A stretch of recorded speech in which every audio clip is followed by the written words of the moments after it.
नमः शिवाय गुरवे सच्चिदानन्दमूर्तये निष्प्रपञ्चाय शान्ताय निरालंबाय तेजसे। हरिओम प्रभु जी, आज के इस अध्यात्म परिषद में आप सबका स्वागत है। आज का प्रश्न भावनगर वाले विनू भाई जी ने रमण आश्रम अरुणाचलम से पूछा है। उन्होंने कहा कि मैं अभी अरुणाचलम में हूँ और यहाँ मुझे एक प्रश्न हो रहा है, वहाँ से पूछ रहा हूँ कि क्या आपका यह अंतिम जन्म है। उसने मुझे पूछा है कि क्या आपका यह अंतिम जन्म है। तो एक दो वाक्य में मैं बता दूं कि हाँ, ये मेरा अंतिम जन्म है, और आगे चलकर ये भी बता दूं कि आपका भी यह अंतिम जन्म है।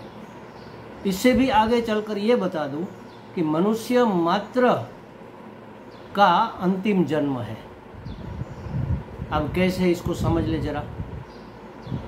भगवान ने जब सृष्टि का सर्जन किया तो उसमें जीवों की उत्पत्ति चार प्रकार की योनियां भगवान ने बनाई। वैसे 84 लाख योनियां मानी जाती है, लेकिन ये 84 लाख योनियों को चार विभाग में बांटा जा सकता है, शास्त्र ने बांटा है। सबसे पहले उद्भिज योनि प्रकट हुई। उद्भिज माने जो जमीन फाड़कर उगते हैं, ऐसे पेड़ पौधे, क्षुप, घास फूस, औषधि, वनस्पति, ये सब जो है उद्भिज है। बीज जमीन में गाड़ दिया गया और वहाँ से अंकुरित होकर जमीन फाड़कर अंकुर निकलता है, उसको उद्भिज कहते हैं। इसमें भगवान की चेतना अभिव्यक्त हुई। भगवान को संतोष नहीं हुआ कि नहीं, इतने से तो कुछ होगा नहीं। उन्होंने एक कदम आगे चलकर स्वेदज योनि प्रकट की।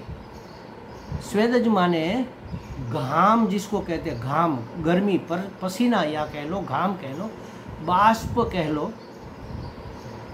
बाष्प से उत्पन्न होने वाले, पसीने से उत्पन्न होने वाले जो जीव है उसको स्वेदज कहते हैं। गर्मी से उत्पन्न हो जाते हैं। जैसे हमें पसीना होता है, और हमारे बालों में बहुत ज़्यादा पसीना होता है, और अगर हम उसकी सफाई नहीं करते तो उसमें जू इत्यादि, लीक, जू इत्यादि पड़ जाते हैं। बहुत गर्मी के दिन है और खटिया बाहर पड़ी पड़ी मैली हो रही है, तो उसमें माकड़, चांचड़ इत्यादि प्रकट हो जाते हैं। तो ये सब उद्भिज है, स्वेदज है। पसीने से, गर्मी से, भाप से, बाष्प से उत्पन्न होने वाले जीव। उद्भिज से स्वेदज में थोड़ा ज़्यादा चैतन्य प्रकट हुआ, समझ लो उससे डबल प्रकट हुआ। लेकिन भगवान को संतोष नहीं हुआ। नहीं, ये तो अभी कुछ कर नहीं पाएंगे, इससे कोई फायदा नहीं। भगवान प्रसन्न नहीं हुए, मतलब अपनी कृति से उन्होंने जो किया, अपने सर्जन से उसको खास प्रसन्नता नहीं हुई। जैसे चित्रकार एक चित्र बनाता है ना, ठीक है, तो ठीक है, ये तो बहुत बढ़िया नहीं बना, फिर दूसरा बनाता है, हाँ उससे थोड़ा ठीक है, लेकिन अभी संतोषकारक नहीं हुआ। उस तरह भगवान को संतोष नहीं हुआ। तीसरी योनि बनाई भगवान ने, अंडज, जो अंडे से जीव पैदा होता है। जैसे सब चिड़िया, पंछी सब पैदा होते हैं, और मछली अंडा देती है, उसमें से ये मच्छर अंडज है, मच्छर के अंड होते हैं, उसमें से मच्छर, माखी इत्यादि प्रकट होते हैं। ये सब अंडज जीव पैदा हुए, जो शायद उड़ भी सकते थे, नदी में है तो तैर भी सकते थे। ऐसे थोड़ा और ज़्यादा चैतन्य प्रकट हुआ इस माध्यम से। थोड़ा अच्छा लगा भगवान को कि हाँ, अब थोड़ा ठीक तो है, लेकिन अभी संतोष नहीं हुआ। फिर भगवान ने पिंडज या ओरज कह लो, इस प्रकार के जीव उत्पन्न किए, जो पिंड के रूप में और में आवृत होकर प्रकट होते हैं, पैदा होते हैं। उसमें पहला प्रोडक्शन तो नहीं कह सकते, लेकिन पहली अभिव्यक्ति हुई पशुओं की, जैसे गाय, भैंस, बकरी, घोड़ा इत्यादि। भगवान को थोड़ी प्रसन्नता हुई कि नहीं, अब थोड़ा ठीक तो है, लेकिन लगा कि ये अभी भी ज़्यादा ठीक नहीं है। तो पिंडज में भी थोड़ा और सुधार करके और अपनी चेतना को और ज़्यादा उसमें अभिव्यक्त होने का माध्यम देने के लिए भगवान ने मनुष्य योनि बनाई। मनुष्य भी पिंडज है और गाय, बकरी, पशु, घोड़ा इत्यादि सब पिंडज है और में से प्रकट होते हैं। तो मनुष्य की योनि उससे ज़्यादा उत्कृष्ट हुई और उसको प्रकट करते हुए भगवान ने उसके अंदर एक और तत्व डाल दिया, जिसको कहेंगे धीषणा। धीषणा माने सेमुषी दक्षिणा बुद्धि। उसमें बुद्धि भगवान ने डाल दी, लेकिन कैसी बुद्धि? सामान्य बुद्धि नहीं, धीषणा बुद्धि, जो विवेक बुद्धि जिसको हम कह सकते हैं। विवेक करके परमात्मा की प्राप्ति कर सकती है, ऐसी बुद्धि भगवान ने इसमें डाल दी। अब भगवान प्रसन्न हो गए, हाँ अब ये मनुष्य अपनी धीषणा का, अपनी सेमुषी दक्षिणा बुद्धि का, अपनी प्रज्ञा का, अपनी मेधा का, अपनी ऋतंभरा बुद्धि का उपयोग करके मुझे प्राप्त कर लेगा। माने वह स्वयं अपने आप को परमात्मा जान लेगा।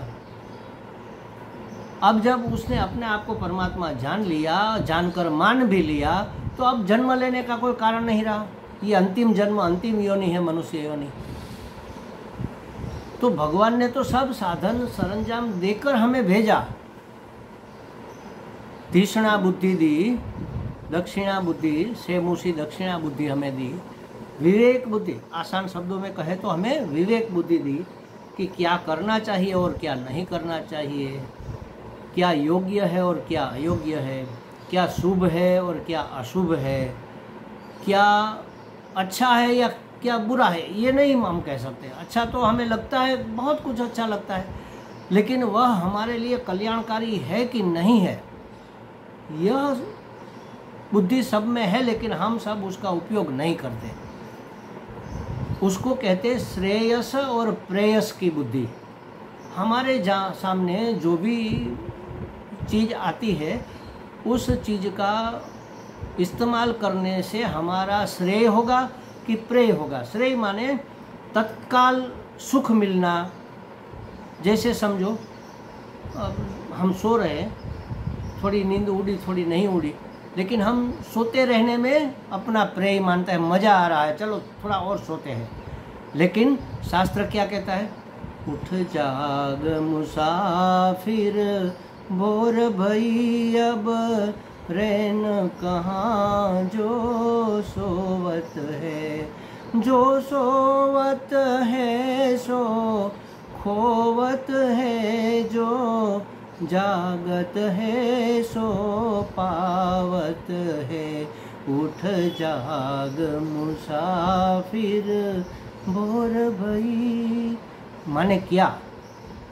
जागना माने स्थूल रूप में तो ठीक है, जाग जाओ, अपना कर्तव्य कर्म करो, और मुख्य कर्तव्य तो हमारा 4 पुरुषार्थ बताए गए, धर्म, अर्थ, काम और मोक्ष। अर्थ और काम तो हम प्रारब्ध के अनुसार लेकर आए हैं, वो करना तो है, लेकिन उसके लिए ज़्यादा परेशान होने की आवश्यकता नहीं है। जितना नसीब में होगा उतना हमें मिलेगा, सुख भोग, अर्थ और काम।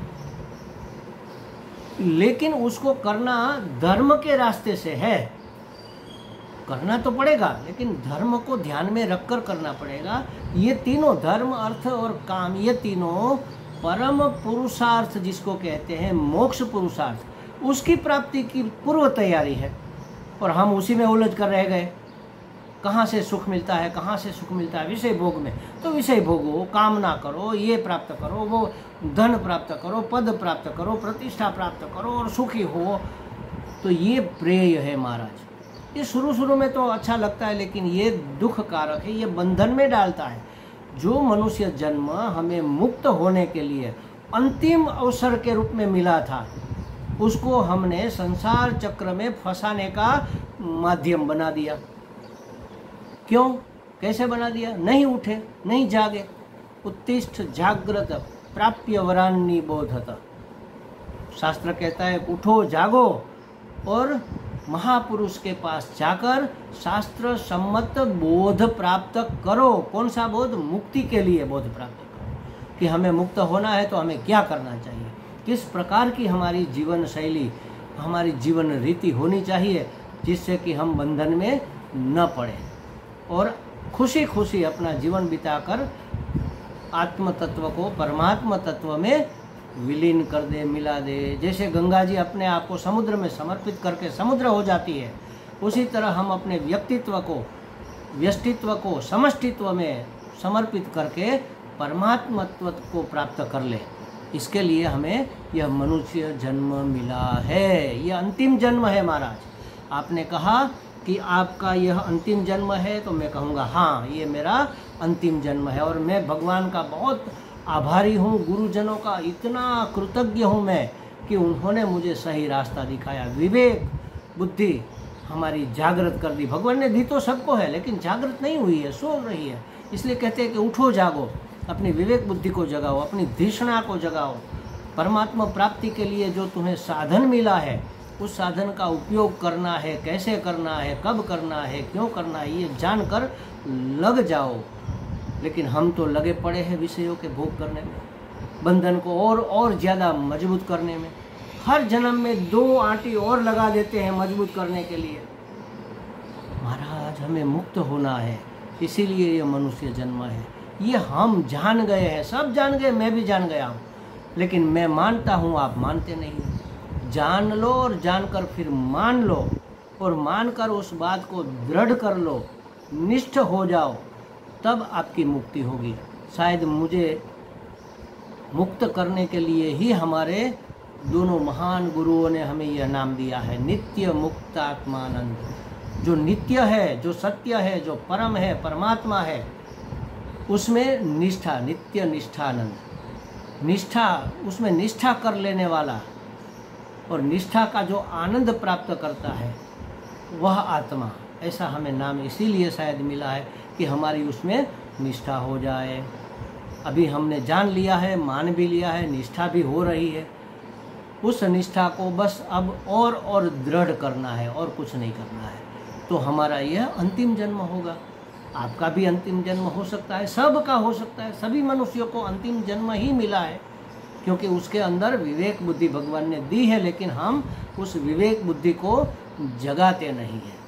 इसलिए शास्त्र में, हमारे साहित्य में कहा गया कि उठ जाग मुसाफिर। हम तो मुसाफिर है, यहाँ हमेशा के लिए थोड़ी ही आए हैं। ये तो हमारा टूर है, हमारा अभिनय है, हमारा रोल है, ये निभाकर हमें चले जाना है अपने घर। और आत्मा अपना घर है, आत्म तीर्थ हमारा घर है।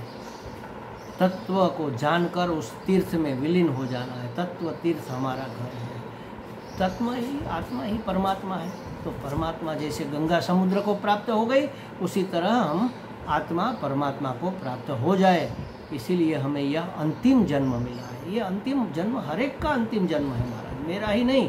लेकिन जो जानता है और मानता है वह मुक्त हो जाता है, और जो जानता है लेकिन मानता नहीं है, वो बंधन उसके रह जाते हैं थोड़े बहुत।